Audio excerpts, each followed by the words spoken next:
En direct de Montgenèvre, en effet, sous un grand ciel bleu, un immense soleil, et puis j'allais dire une campagne qui restait particulièrement verte cette année, comme c'est le cas ici et de partout dans la région. Nous sommes avec une bonne partie de l'équipe de la station franco-italienne de Montgenèvre, à quelques kilomètres justement de Clavière et de l'Italie, à l'issue d'une saison qui s'est bien passée. C'est ce que nous dira dans un instant l'invité central de cette émission, Guy Hermite, le maire de Montgenèvre. Commençons par ça, Guy Hermite. On sort de la saison d'été, enfin elle se termine, mais il y a encore pas mal de monde, d'ailleurs je le notais au niveau de la fréquentation et des voitures. Saison estivale honorable, quel terme vous choisiriez?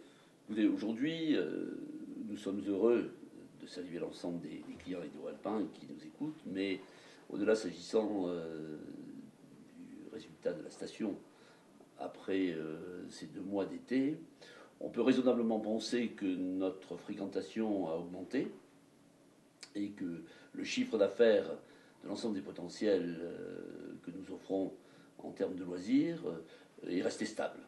Par voie de conséquence, alors que nous étions un peu pessimistes en juillet, parce qu'on a eu 15 jours sans beaucoup de monde, le mois d'août est venu largement compenser en termes de chiffre d'affaires ces pertes, en tout cas. Le mois est peut-être un petit peu trop fort, en tout cas ce manque à gagner du mois de juillet. Oui, c'est ce qui serait peut-être a priori en l'état de tout ce que l'on a évoqué ces derniers jours sur nos ondes.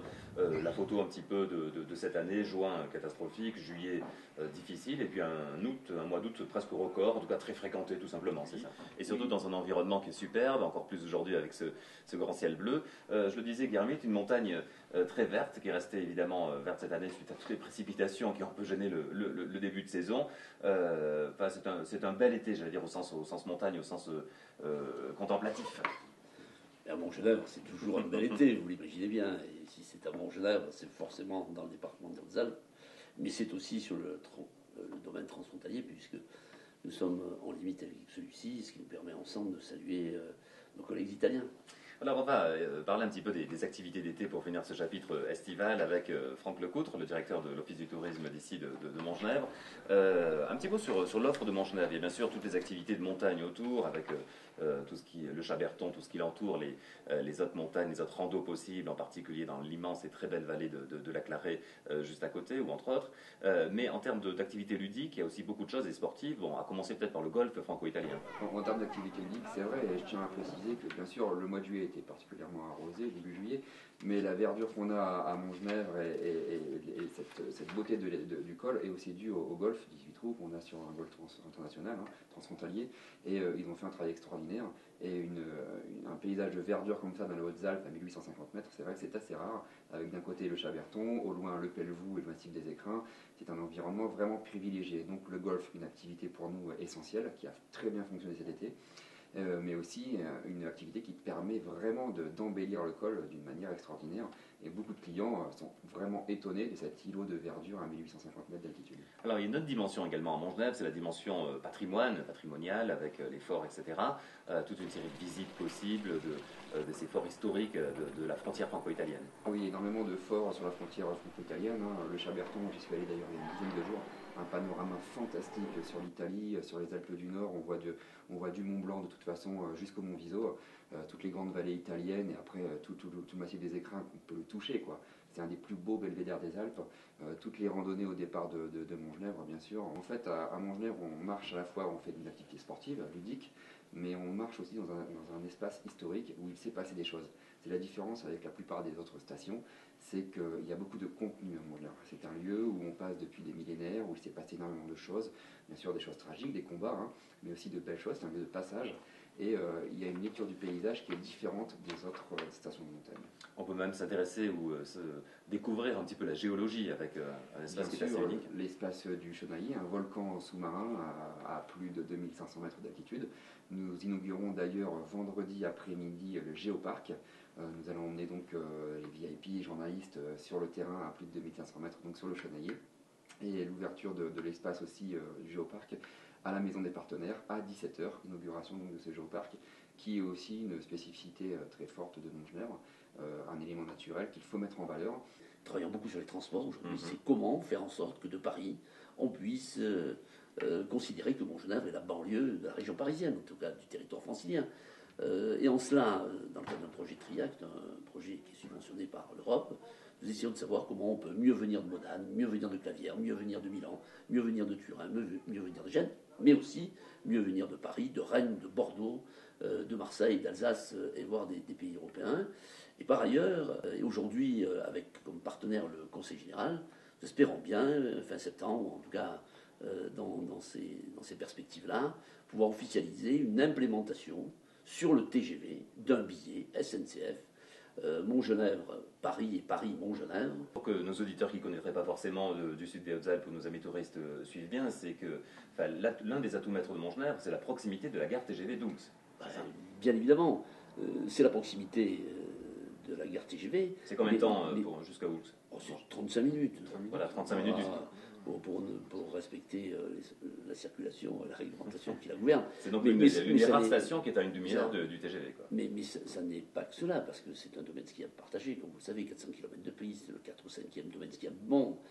Mais les Walpins doivent s'en saisir pour se dire que ce pays il est privilégié et qu'il faut, dans toute la mesure du possible, le préserver, ça va sans dire, le promouvoir, c'est nécessaire, et surtout anticiper ce que va être demain les nouveaux potentiels économiques, parce que le changement climatique, ça existe, les nouveaux médias, ça existe aussi, et pour ce faire, si j'avais dire un mot de conclusion, formation, formation, encore formation, parce qu'il faut préparer, au travers de ce que j'ai évoqué tout à l'heure comme étant la caractéristique d'une école européenne, ce que seront demain nos cadres de loisirs, nos cadres de vie, nos cadres économiques, et surtout notre tourisme qui est aujourd'hui porteur d'un nombre d'emplois conséquent dans notre département des Hautes-Alpes. Et anticiper, ce qui me paraît être une perspective dont on ne parle pas souvent, anticiper sur ce que sera demain les nouveaux besoins en termes de loisirs, les nouvelles attentes du client, pour lui apporter ce qu'il est en droit d'attendre dès lors qu'il paie. En tout cas, tous ceux qui ne sont pas venus depuis un moment à Montgenèvre depuis quelques années, il y en a malheureusement, monsieur le maire, mais quelques-uns, ils sont toujours surpris d'arriver, de voir tous les changements qu'il y a eu. Ça passe bien sûr parce qu'il est très frappant cette tranchée couverte qui maintenant permet d'avoir un vrai et beau front de neige à Montgenèvre et puis d'enlever la circulation des poids lourds dans le village. C'est la nouvelle zone aménagée maintenant de l'obélisque avec des très beaux établissements qui sont sortis de terre. Et puis d'autres projets qui sont dans les tuyaux, dont ce fameux Durantia. D'ailleurs, quels sont les termes pour présenter ce pôle Durantia, qui porte d'ailleurs le nom de la rivière Durance, qui naît ici à Montgenèvre? On oublie souvent de le rappeler. Les sources de la Durance sont à Montgenèvre. Alors Durantia c'est quoi? Durantia, c'est la traduction de l'anticipation, dont je vous parlais tout à l'heure, mais aussi de la performance qui doit faire en sorte que demain, ce client qui, autour du ski, ne le fréquente que pendant 3 heures par jour, puisse trouver, au-delà de cet espace relativement court, la possibilité pour toutes les générations de se régénérer, avec une eau qui est celle de la Durance, d'où le nom de Durantia, et au-delà de goûter ce qui peut être la cuisine italienne, la culture tout proche de chez nous, et de bénéficier dans un cadre alors ultra chic, véritablement. Quel est l'échéancier et les montants concernés de cet investissement de Durantia? C'est peu par rapport à la nature même du produit. L'investissement, c'est 8 100 000 euros de travaux. Les échéances, vous savez bien qu'ici, si on veut sortir un projet sans inflation de ses coûts, c'est 2 saisons. Voilà. Cette année, il sera couvert, bien évidemment. Et puis le 1er décembre prochain, vous serez conviés avec nous, en tout cas je l'espère. Vous sûr, moi on verra demain, à ce qui va être l'inauguration vraiment d'un produit novateur et adapté au tourisme de demain. Vous savez, Durantia nous fait référence simplement à ce qui pouvait être les bains romains. On les cherche toujours à Montgenèvre. Et rien n'indique aujourd'hui il n'ait pas existé. Donc vous voyez qu'il y a très longtemps que la perspective de diversification de l'offre touristique, le positionnement des remontées mécaniques, la qualité du service rendu, la réunion, en tout cas la conjonction, la communion entre différents périsses sur le tourisme, à la fois du ski et de montagne, existait déjà. En quelques mots, ce serait quoi le modèle de Montgenèvre au moment, et ce sera derrière, parce que le temps passe vite, notre dernière question, au moment où dans le département des Hautes-Alpes en particulier, on va dire plus largement à échelle des stations françaises, pas mal de questions se posent sur comment faire. On voit la difficulté des syndicats mixtes, c'est-à-dire des petites stations-villages, comme on les appelle. On voit également des modèles de grandes stations qui sont un peu fébriles, pas forcément liés aux remontées mécaniques, mais liés aux résidences de tourisme et à tout ce développement accéléré de certains modes d'hébergement ces dernières années. Montgenèvre fait figure un peu de l'un des rares exemples où les choses se passent bien. C'est d'ailleurs l'impression des chefs d'entreprise, des entrepreneurs qui disent finalement des grues et des investissements, on n'en voit plus beaucoup. On en voit à Vars, Montgenèvre et quelques autres petits exemples.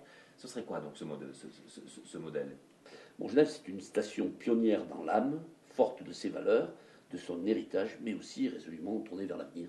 Voilà en gros ce que nous souhaitons, avec toute l'équipe du conseil municipal, évidemment, comité directeur de l'OT, conseil d'administration de la régie, mettre en œuvre sur le terrain, avec une volonté qui est aujourd'hui avérée, une détermination qui se confronte à toutes les difficultés, parce que nous avons ici comme ailleurs, hein, de telle manière qu'elle ne considère pas la règle ou la réglementation comme étant un obstacle, mais un moyen.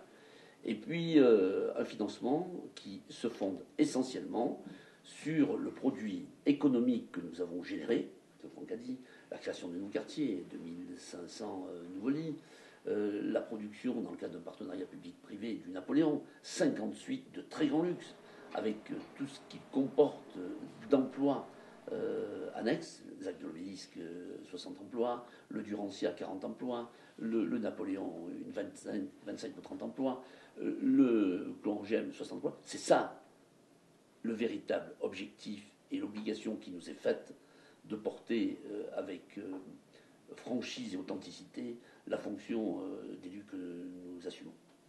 Et j'ai une réponse un peu, j'allais dire alambiquée à une question finalement assez simple. Est-ce que vous y retournez, Guillerme? Allez.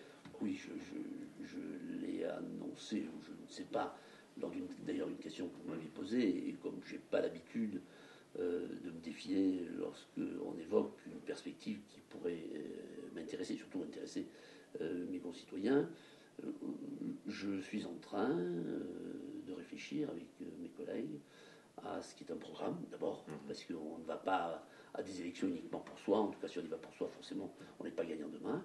Et lorsque on aura préfiguré pour les 6 années à venir ce que pourrait être le prolongement d'une action dont nous avons largement parlé, et je vous en remercie, et je vous remercie de définir entre nous ce qui sera l'action de demain, et surtout se fonder sur une équipe qui va aller au bout des 6 années, et qui, le moment venu, présentera les résultats comme nous l'avons fait toujours depuis ces dernières années. C'est encore ça. Merci Guillerme, merci Franck Lecourt pour ce moment très plaisant comme à l'habitude ici à Montgenèvre.